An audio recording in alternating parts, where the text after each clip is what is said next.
Achatala. In the series!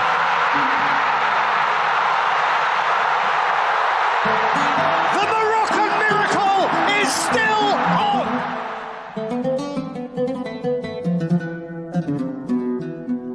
Siapa sangka jika Maroko akan melaju hingga babak semifinal Piala Dunia Qatar 2022. Bagi tim yang tidak begitu diunggulkan sejak awal turnamen, tentu sangat mengejutkan bagi banyak penonton dan tim lainnya. Maroko tidak terbendung. Sekali lagi, Atlas Lion membuat keajaiban besar dengan meraih kemenangan historis atas Portugal untuk mencapai babak semifinal. Memulangkan Ronaldo dan para rekan memberikan banyak kebahagiaan bagi bangsa dan para pendukung satu kepercayaan lainnya. 90 menit membara dan menegangkan bagi Maroko dan seluruh supporter mereka, terutama di beberapa menit terakhir seiring Selecao melakukan gempuran membabi buta. Now at the other end, Ronaldo! Namun, sejarah telah tertulis. Gol tunggal Youssef En-Nesyri cukup bagi pasukan Walid Regragui untuk menginspirasi dunia. Tanpa juara, Maroko sudah memenangkan segalanya. Setidaknya, ada 7 hal yang membuat Atlas Lion istimewa. Perjuangan ajaib Maroko akan abadi dalam buku sejarah. Berikut 7 hal istimewa dari Maroko yang selangkah lagi berada di final Piala Dunia jika mereka mampu mengalahkan juara bertahan Prancis. 7 hal berikut ini akan menjelaskan kepada Anda mengapa Maroko adalah tim yang istimewa di Piala Dunia Qatar 2022.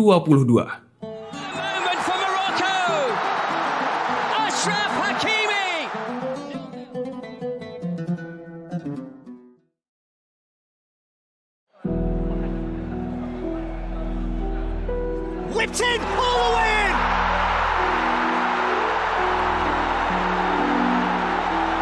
Abdul Hamid! Perjalanan inspiratif Maroko hingga berada di titik ini memang bukan semata karena keberuntungan. Perhatikan baik-baik. Para lawan yang mereka atasi adalah tim-tim kelas kakap dari mulai fase grup hingga knockout. Satu grup dengan Belgia, Kanada, dan finalis edisi lalu Kroasia, itu adalah mimpi buruk.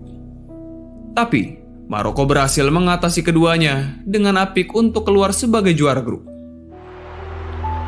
Ziyech! Oh, what a finish! And it is finished! Zakaria Abkul! Dan di babak gugur, batu terjal yang menghalangi mereka lebih besar lagi karena harus menghadapi jawara 2010 Spanyol dan jawara Euro 2016 Portugal. Namun, kita semua bisa menyaksikan keberhasilan bersejarah mereka itu. It's saved! Hakimi gets it done! Oh, what a moment for Morocco! Mengejutkannya, 4 tim yang mereka kalahkan tersebut berada dalam ranking 12 besar FIFA saat ini. Menakjubkan. Kami sudah menghadapi Kroasia, Belgia, Kanada, Spanyol, dan Portugal. Mereka adalah tim-tim terbaik. Tutur pelatih Maroko, Regragui, merefleksikan perjuangan timnya sejauh ini di Qatar usai menembus semifinal bersejarah. Peringkat keempat, ketiga, runner-up, atau jangan-jangan menjadi juara. Apapun akhir kisahnya, semua fans mungkin bisa bersepakat bahwa Maroko sejatinya telah memenangkan segalanya. Now at the other end, Ronaldo! Bono got down and Bono wrapped it up. Siapa yang bisa merobohkan back four Maroko yang dipimpin sosok kaliber Achraf Hakimi dan tembok terakhir yang sedang naik daun, Yassine Bono? Ronaldo, João Felix! That is a terrifically acrobatic save from Bono. Ya, ini memang mengejutkan. Karena Maroko belum sekalipun kebobolan selama turnamen di Qatar. Memang, ketika melawan Kanada, Maroko memang kebobolan. Tetapi, gol tersebut berasal dari gol bunuh diri. Itu artinya, sejauh Piala Dunia 2022 bergulir, gawang pasukan Ziyech dan kawan-kawan belum sekalipun dinodai oleh lawan. Yang lebih mencengangkan, dari total 9 pertandingan terakhir di seluruh kompetisi, Maroko hanya kebobolan 1 gol. Benar, hanya 1 gol. Itu pun gol bunuh diri.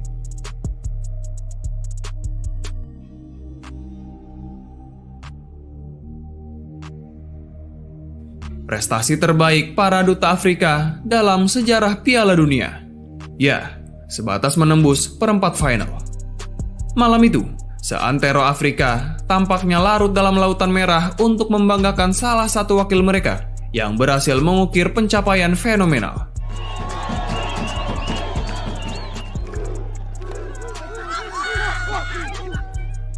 (1970) Maroko jadi tim Afrika pertama yang meraih 1 poin di Piala Dunia. 1986, mereka jadi tim Afrika pertama yang berhasil lolos ke babak gugur. Dan kini, Atlas Lions jadi tim Afrika pertama dalam sejarah yang mampu menembus babak semifinal. Atmosfer supporter. Rakyat Maroko memang militan. Di setiap pertandingan yang dijalani tim kesayangan mereka, para loyalis Atlas Lions menunjukkan atmosfer yang benar-benar gila. Bersorak sepanjang laga, seperti tak mengenal kata lelah. Mereka akan bising sebising-bisingnya dengan nada sini setiap kali lawan memegang bola. Lalu, meneriakan hal sebaliknya setiap kali Maroko menyerang. Fans Maroko mendukung negara mereka dengan sepenuh hati, sepenuh raga.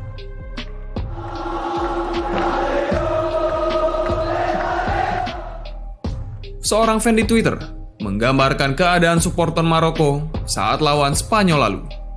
Fans Maroko di stadion berada di level yang berbeda, sangat berisik dan mengintimidasi.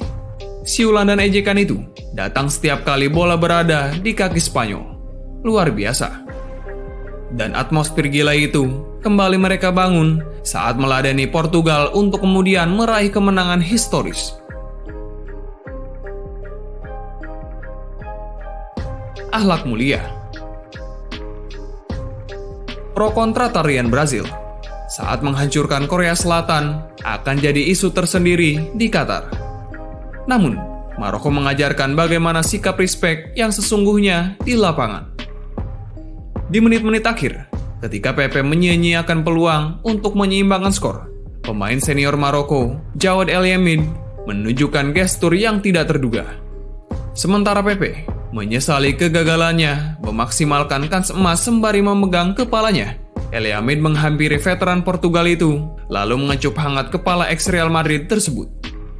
Sebuah pemandangan yang mungkin jarang terlihat di sepak bola. Doa ibu. Dari sisi spiritual, semua bisa bersepakat bahwa doa ibu adalah kunci keberhasilan. Doa ibu adalah segalanya. Satu hal yang menjadi cerita unik dari perjuangan Maroko adalah bagaimana mereka merayakan setiap kemenangan. Para pemain berlari menghampiri ibu mereka terlebih dahulu untuk berselebrasi, layaknya anak kecil yang membutuhkan belayan orang tua. Pemandangan Achraf Hakimi mendapat kecupan cinta dari sang ibu adalah sesuatu yang menghiasi media sosial kita selama perhelatan di Qatar. Hal itu juga dilakukan oleh Sofiane Boufal yang mengajak ibu tercintanya berdansa tipis di lapangan untuk merayakan kemenangan ikonis.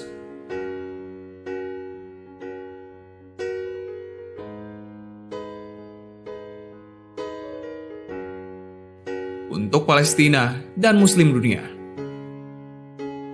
Jangan bawa-bawa agama lah.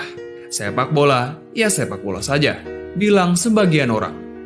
Namun, sulit memisahkan sepak bola dari nilai-nilai holistik sebab kesuksesan akan erat kaitannya dengan hubungan vertikal bagi siapapun yang meyakini konsep ketuhanan. Suka tidak suka, sujud para pemain Maroko selepas peluit akhir laga melawan Portugal adalah bentuk rasa syukur mereka pada Sang Khalik atas karunia kemenangan bersejarah ini. Suka tidak suka, Maroko telah menjadi representasi Muslim di seluruh dunia yang mencintai sepak bola. Kemenangan Maroko adalah kemenangan Muslim dunia di kancah sepak bola. Dan pencapaian Maroko sejauh ini telah dipandang sebagai simbol perjuangan kaum Muslim, sebagaimana bendera Palestina berdiri di tengah gelombang merah supporter Maroko, serta beberapa pemain mengibarkan bendera negara tanah Kanaan itu dalam perayaan kemenangan atas Portugal.